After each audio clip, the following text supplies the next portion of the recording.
Welcome to Graffiti 2A. We're going to break down block letters into two lessons because I really want you to spend some time on it. I'm going to go ahead and share my screen and we'll get started. Thank you for coming today. All right, so we're continuing our journey of graffiti art.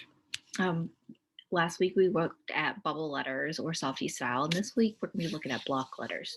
So as we are continuing to think about graffiti in society and in culture, I want you to consider, should graffiti be legal or illegal? You've probably seen illegal graffiti in the form of vandalism, where people spray paint on top of places that they don't have permission, like monuments or people's businesses where it's not wanted. But then you've probably also seen examples of legal graffiti, like when murals are done that are meant to make the city more beautiful. And then, of course, there's a lot in between those two things. And so I want you to also consider, does graffiti enhance or damage the beauty of a city? Let's look a little bit more into the history of graffiti.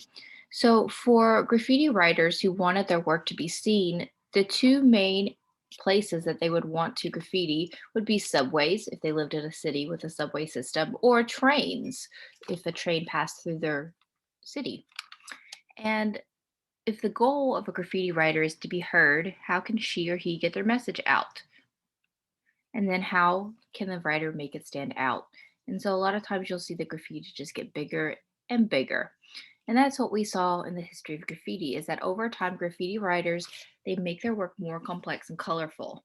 And so my question for you is, as things got bigger, bolder, better, how did that contribute to its growing acceptance?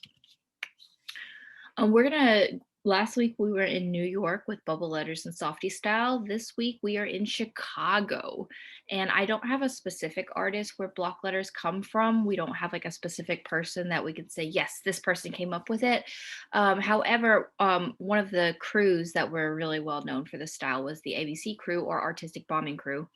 And on the left is one of their artists, Flash. And this comes up in the 80s with the Style Wars, in which crews would get together to improve their skills and try to outdo other crews. And so I want you to think, if you were in a style war, what might you add to your graffiti style to make it stand out? So this is kind of where we see arrows and bits being added. Arrows, it can replace a piece of the letter or it can add on to it. And then like bits are these like tiny pieces that are either added on or like are cut, which is really cool. And it just adds a layer of complexity. So, if you're trying to will a style war, you're trying to make your work as complex as possible to stand out. So, why do you think graffiti writers made their work more and more complex? Like, what was the point of this? And then, how can arrows and bits add more style and interest to graffiti? So today we're going to focus on what makes up block letters, which is the mostly uppercase, arrows or bits or both, blocky, bold, and can overlap and be broken. And then this was going to be graffiti 2A. We're really just going to focus on developing the letters. So I'm going to pop over to my art project, and I will eventually rename this. You can just leave it 2. All right, so when you open it up, you're going to see that I popped in a pretty simple block letter graffiti alphabet for you. You can use it. You don't have to. It's totally optional. I just thought it might give you some ideas for some of your letters. And then let me grab my annotation tools here. Annotate. We're going to be using these two tools today. The different line tools. Remember, we pretty much don't ever use actual line tool, but we use all these different options here. And we're going to start with the Scribble tool today. This is kind of like our drawing tool for thinking about how we want to do our letters. You can do art. You can do a word that means something to you. You can do your name. That's completely up to you. I think today I'm feeling pretty happy. I've been enjoying just being back at school. So I'm going to do the word joy because it just resonates with me right now. So I can use my alphabet here if I like, or I could use my own handwriting, or I can, these are some style choices that are like completely up to you. I do like really enjoy this like spiral, blocky spiral. You'll notice that I honestly cannot tell you why that sometimes the Scribble tool does not work. Like, literally don't. One of the most common questions I got last week was, how do I delete something? Switch over to the select tool, click on it, use the delete on your keyboard. Joy. I want this like O to like maybe come underneath it. I'm always like thinking about like, how do these letters go together? Take that. If it's like a little big, it's fine. It's fine for now.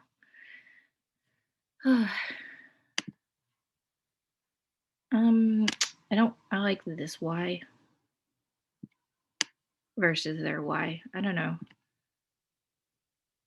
I'm always like contemplating how I want it to be, like, because I could also see this Y like coming through over here.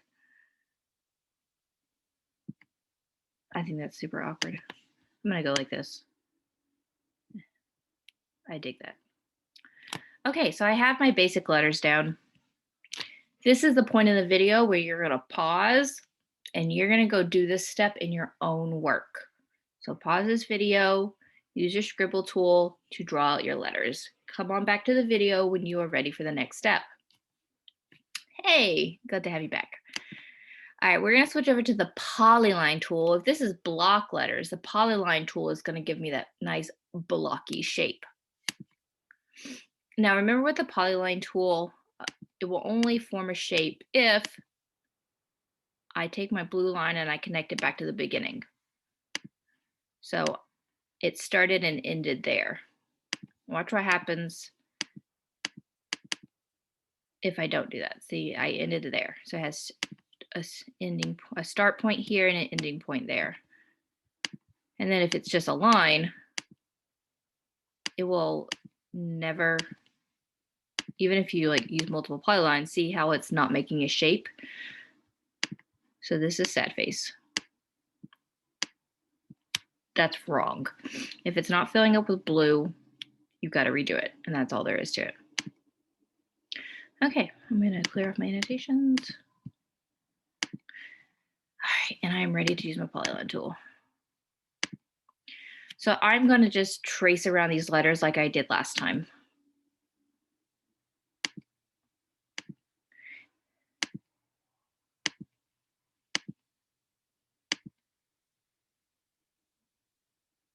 Want that to bend a little bit, that's fun.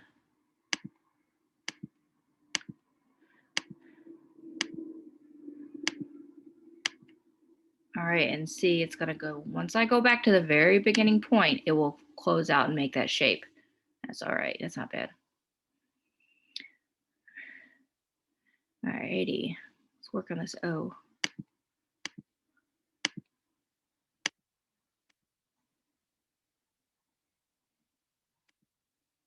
Notice how I didn't make it basically a big square. That's because I want it to be see-through in the middle. If you want it see-through in the middle, then it has to be like stretched out like this. Let me show you the difference. This is just a big rectangle shape. See how it's not see-through in the middle anymore? I'm not a big fan of that. So that's my little trick there. I think you can see it on the R too. You see how I did the R? Instead of connecting it right there, it's like basically one long line that I bent. So that's just a little trick I found out. That'll be useful for a lot of letters.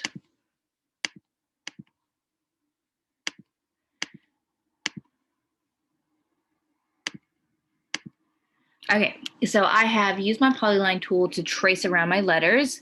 This is the point in the video where you're gonna pause and you're gonna go use your polyline. See it? It looks like a little Pac-Man dude. That's the tool you wanna use, and you may come back once you have your letters like this. Oh, hey, welcome back. Alrighty, so one thing that we have not added yet are the arrows and bits. Let's look at this example really quick. I just want you to look at the picture. Yeah, this is spectacular. So notice how it has arrows. Some of those arrows are broken. It has like these little bits, which can be multiple shapes. So we want to start adding in some of those. And I can't tell you exactly where to do that because everybody's letters are different. And so it's just going to make sense to do it in different spaces. I'm actually going to switch back over to the Scribble tool to do this because the Scribble tool just kind of like represents my thinking and my sketching, and it's not really a part of the artwork. Alrighty, so I I usually just like ask myself, where is a good place for an arrow? Which lines already have a sense of direction? Because arrows really go at the end of lines with directions. So for example, like I could totally see an arrow at the end of this piece of the J. Um, Maybe I could build off of this Y to do an arrow. That's kind of cool. Um, those are just kind of the ones that pop off to me, or I could even like extend this J out like so to do an arrow there, which is kind of cool actually. I feel like I would probably like make this J come like this, or this Y come like this. That looks cool. In which case I probably don't want that one. I'm like, I'm not feeling two arrows on that, but I dig that. Okay, so see, that represented my thought process, and anything I changed my mind about, I could just delete. But I'm not done because I got bits too. So bits are those broken pieces. So you can add them on the top of letters. Like maybe I could add a bit here. But the other thing you can do is like literally cut letters. So I usually just draw lines to represent where I want to cut. I feel like it'd be really fun to cut this O into some different pieces. I like that a lot. I could also consider if I want any letters to connect, and I honestly don't want any of my letters to connect because I feel like there's just so much going on. But maybe I will do a connection just to like show you guys. So let's pretend I want my J and my O to connect.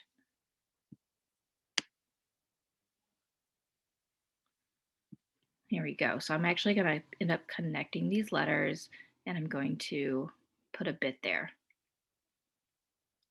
And I mean, I don't feel like I did enough bits, honestly. So maybe I'm going to like cut the bit off there too. I'm going to make that like a little arrow that's separate. All right, I like this plan.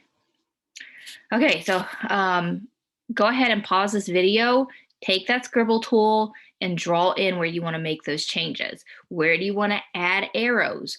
Do you want any connections? Draw where you want the letters to connect. Draw where you want to add some bits. This is where you're sketching out your ideas, because I can always delete anything that I don't like, which is super cool.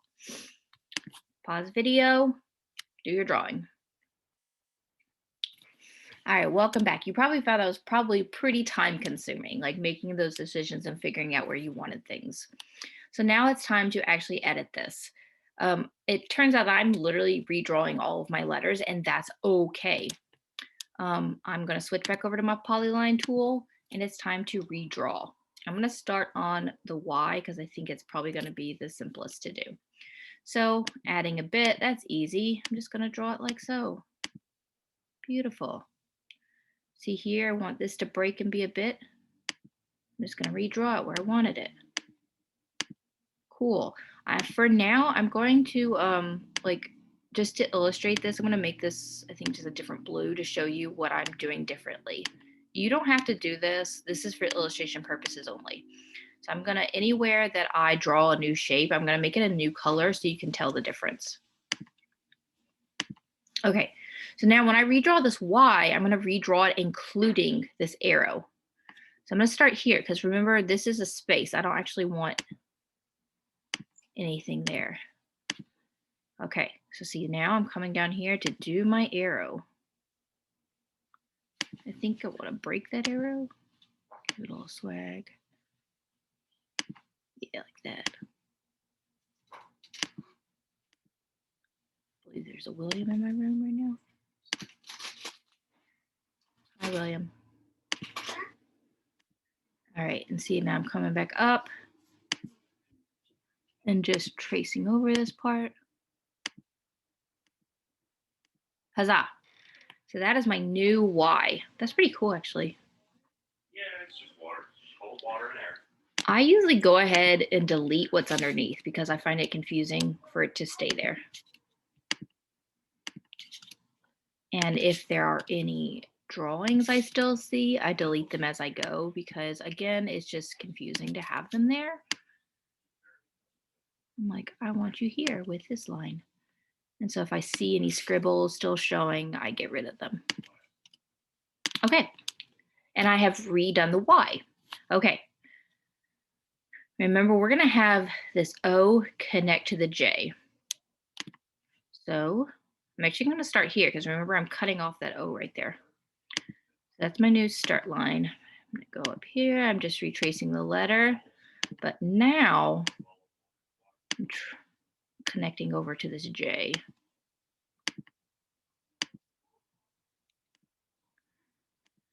Remember, I'm not drawing over the whole J because I decided I wanted to cut it there.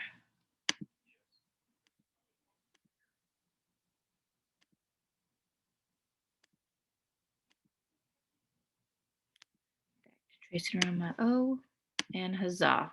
And let's go ahead and make that a different color. I really want to illustrate. So now those are actually connected right there, which is pretty cool. All right, and then this O, I decided to make it a separate shape, like so. And I decided to do the arrow separate.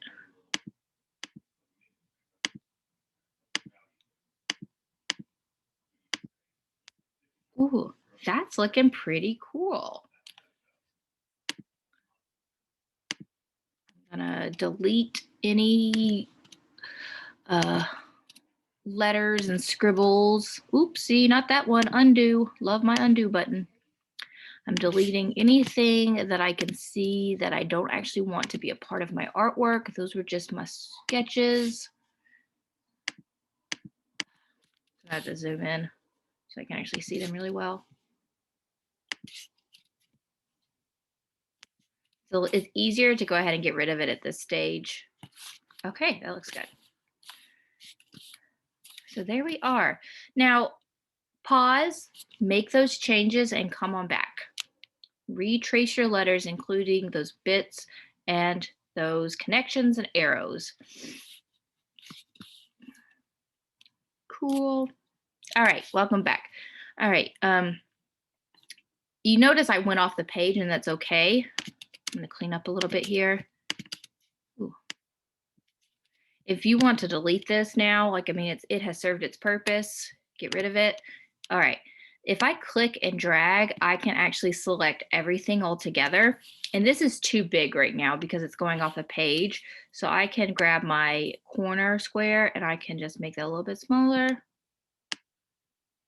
and make it fit my page. Beautiful. Now, you may end up going back for another set of scribbling. Like, let's go ahead and think through this and what this looks like, and as well as some edits. So one thing I'm noticing is like, this bugs me right here. Like this area right here, I don't know what it is, but it bugs me. So let me think about what it is that's bugging me. I think there's some weird spacing going on.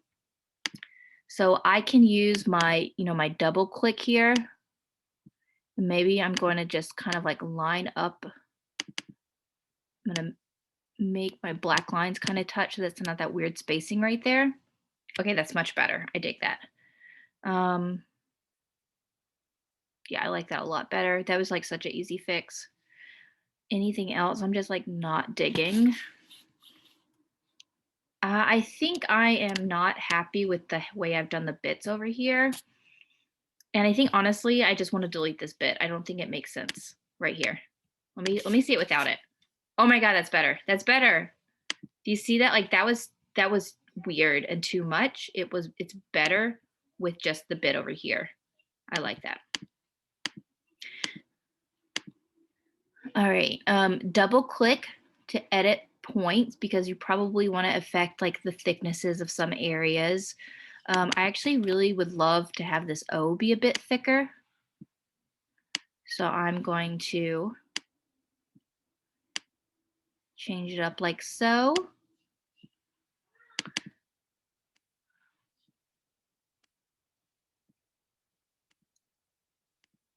Yeah, I'm happier with a thicker O. I'm gonna go a little thinner over here.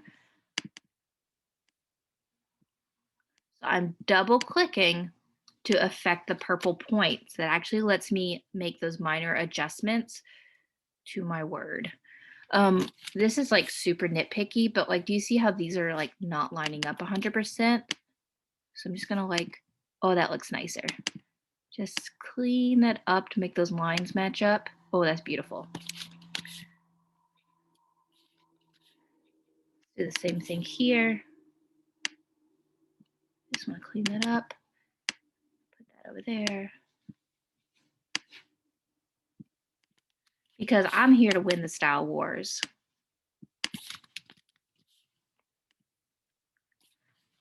And I feel like that's really successful. Okay, so I'm going to annotate real quick just so you know what I'm looking for in terms of a grade. So let's just break this down into the steps again. Step one, write your letters. And remember, that's the Scribble tool. Number two, trace your letters. That's the polyline tool. Step three, you're gonna draw bits and arrows. That's the Scribble tool again. And then redraw your letters. Polyline. And then step five, double click to edit purple points. At this point, you don't have any gradients, you don't have any extra stuff going on. It's literally just the words and the letters. And I'm not moving on from that this week because I want you to spend that time on really defining your letters and making them super extra. They should have a ton of swag because remember, this is the style wars. We're not satisfied with plain letters. We're ready to really challenge ourselves to make some complex letters. So that is what is due today. I shall stop sharing. I look forward to seeing your finished work and thank you for watching.